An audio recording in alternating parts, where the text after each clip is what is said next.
भूक लागलेली आहे आणि आता अन्न ग्रहण केलं पाहिजे, म्हणजे ते ऍसिड सिक्रेट झालेलं असतं आणि ते आवाज करत असतं.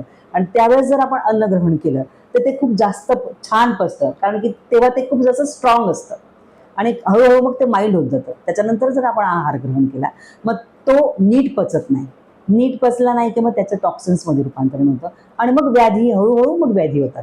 असं सडन संधिवात सुद्धा या कारणाने होऊ शकतं की तुम्ही जर वेळेवर आहार ग्रहण करत नसाल, शिळं खात असाल. आयुर्वेदात तर वर्जच आहे, म्हणजे हो, अन्न तयार केल्यानंतर 6 तासाच्या नंतर त्याच्यावर बुरशी यायला सुरुवात होते आणि आपण सकाळी 8 वाजेला तयार केलेला डब्बा 12-12:30 वाजेला किंवा 1-1:30 वाजेला तो ऑलरेडी तो दूषितच ते अन्न झालेलं असतं.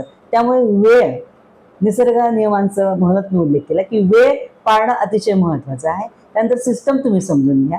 सिस्टम तुम्ही समजून घेतली, त्याची कॅपॅसिटी किती आहे पोटाची ती समजून घेतली पाहिजे.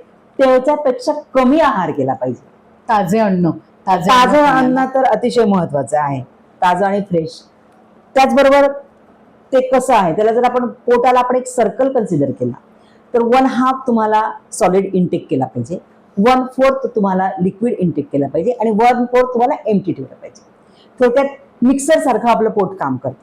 आता मिक्सर तुम्ही गच्च भरून ठेवलं तर काय होईल, तुम्ही बटन दाबलं की ते ब्लास्ट होणार. तसंच आहे, पोटात तुम्ही अगदीच खूप दाबून दाबून ठेवलं मग ते ब्लास्ट होणार, मग त्याच्यातनं काही कधी कधी उलटीसारखं होतं, उलटी होतं वगैरे वगैरे, असं काहीही होऊ शकतं. म्हणून ते किती असलं पाहिजे, केव्हा खाल्लं पाहिजे हे समजून घेतलं पाहिजे आणि कसं असलं पाहिजे, कुठे पिकलेलं आहे हे समजून घेतलं पाहिजे की मग तुम्हाला कुठलाही आजार होणार नाही. अन्न तारी अन्न मारी, अन्न जीवन देतं, अन्न मृत्यू पण देतं. हे आपलं जे वाक्य आहे आपल्या पूर्वजांनी लिहून ठेवलेलं किंवा आपल्या शास्त्रात सांगितलेलं हे तंतोतंत बरोबर आहे. म्हणजे अन्न जीवन देतं, अन्नच मृत्यू सुद्धा देतं. संपूर्ण व्हिडिओ पाहण्यासाठी ओनली मानिनी चॅनलला जरूर भेट द्या.